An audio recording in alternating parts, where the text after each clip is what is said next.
కొబ్బరి ఎక్కువగా పండించే రాష్ట్రాలలో ఆంధ్రప్రదేశ్ ఒకటి. రాష్ట్రంలో సుమారు 2,60,000 ఎకరాల్లో కొబ్బరి సాగవుతోంది. రైతులు ప్రతి చెట్టు నుండి ఏడాదికి 100 నుండి 200 కాయల దిగుబడి సాధిస్తున్నారు. అధిక దిగుబడికి దోహదపడే కీలక భూమికని పోషిస్తున్నాయి పోషకాలు. కొబ్బరిలో ఏడాదికి 2 సార్లుగా ఎరువులు వేయాల్సి ఉంటుంది.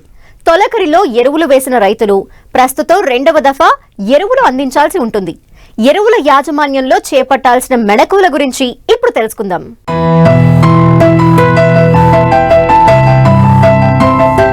కొబ్బరిని దక్షిణాది రాష్ట్రాలైన కేరళ, తమిళనాడు, కర్ణాటక, ఆంధ్రప్రదేశ్ రాష్ట్రాల్లో ఎక్కువగా సాగు చేస్తున్నారు. తెలంగాణలోని ఖమ్మం జిల్లాతో పాటు ఆంధ్ర రాష్ట్రంలోని కోస్తా జిల్లాల్లో కొబ్బరి విస్తీర్ణం అధికంగా ఉంది. ప్రస్తుతం సాగులో ఉన్న విస్తీర్ణంలో సగానికి పైగా ఉభయ గోదావరి జిల్లాల్లో, మిగిలిన విస్తీర్ణం ఉత్తర కోస్తా, కృష్ణా, గుంటూరు, చిత్తూరు జిల్లాల్లో ఉంది. కొబ్బరి ఉత్పాదకతలో ఆంధ్రప్రదేశ్ ముందున్న దిగుబడి మరింత పెంచడానికి చాలా అవకాశాలున్నాయి. శాస్త్రీయ విధానాలు, ఆధునిక సేద్య పద్ధతులతో పాటు సకాలంలో పాటించే ఎరువుల యాజమాన్యం దీనికి తోడ్పడుతుంది.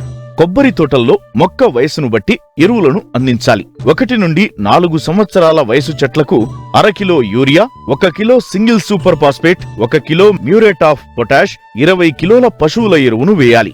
5 సంవత్సరాల చెట్లకు 1 కిలో యూరియా, 2 కిలోల సింగిల్ సూపర్ ఫాస్ఫేట్, 2.5 కిలోల మ్యూరేట్ ఆఫ్ పొటాష్, 25 కిలోల పశువుల ఎరువు, 2 కిలోల వేపపిండి వేయాలి. అయితే ఎరువులను వేసే పద్ధతిలో పలు జాగ్రత్తలు తీసుకోవాలి. భూమిలో తగినంత తేమ ఉన్నప్పుడు ఎరువులను సక్రమమైన పద్ధతిలో చెట్టు చుట్టూ పళ్లెంలో వేసినప్పుడే అవి నేలలోకి ఇంకి వేర్లు గ్రహించడానికి వీలు పడుతుంది.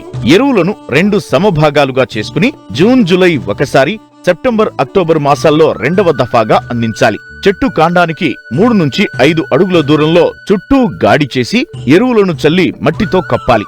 వెంటనే నీరు కట్టాలి. మొక్కలకు ఉప్పు వేయడం, వేర్లను నరికివేయడం వంటివి చాలా ప్రమాదం. శాస్త్రీయమైన పద్ధతుల్లో మాత్రమే పోషకాలు అందించాలి. దీనివల్ల చెట్ల నుండి ఆశించిన దిగుబడులు పొందవచ్చు. సాధారణంగా రైతులు 8x8 మీటర్ల దూరంతో ఎకరానికి 60 మొక్కలు వచ్చే విధంగా నాటుతున్నారు. ప్రస్తుతం 10 సంవత్సరాల వయసు దాటిన ఒక్కో చెట్టుకు 1000 నుండి 1200 రూపాయల కౌలు లభిస్తోంది. అంటే రైతు స్థాయిలో ఎటువంటి ఖర్చు లేకుండా ఎకరాకు 60,000 నుండి 72,000 ఆదాయం ఒక్క కొబ్బరి ద్వారానే వస్తోంది. అయితే కొబ్బరిలో కోకో, కూరగాయలు, అరటి, మిరియం వంటి వివిధ వాణిజ్య పంటలు సాగు చేసుకునే అవకాశం ఉండటంతో కొబ్బరి కంటే అంతర పంటలతో మెరుగైన ఆదాయం సాధించే అవకాశం ఏర్పడుతోంది. ఇది ఒక్క కొబ్బరి సాగు ద్వారా మాత్రమే రైతుకు అందివచ్చిన అవకాశం. అంతర పంటల సాగు వల్ల వీటి వ్యర్థాలు నేలలో కలిసి సేంద్రియ కర్బన శాతం పెరుగుతుంది, కలుపు బెడద తగ్గుతుంది. ఈ విధమైన సాగులో రైతులు తక్కువ ఖర్చుతో మంచి ఫలితాలు సాధిస్తున్నారు.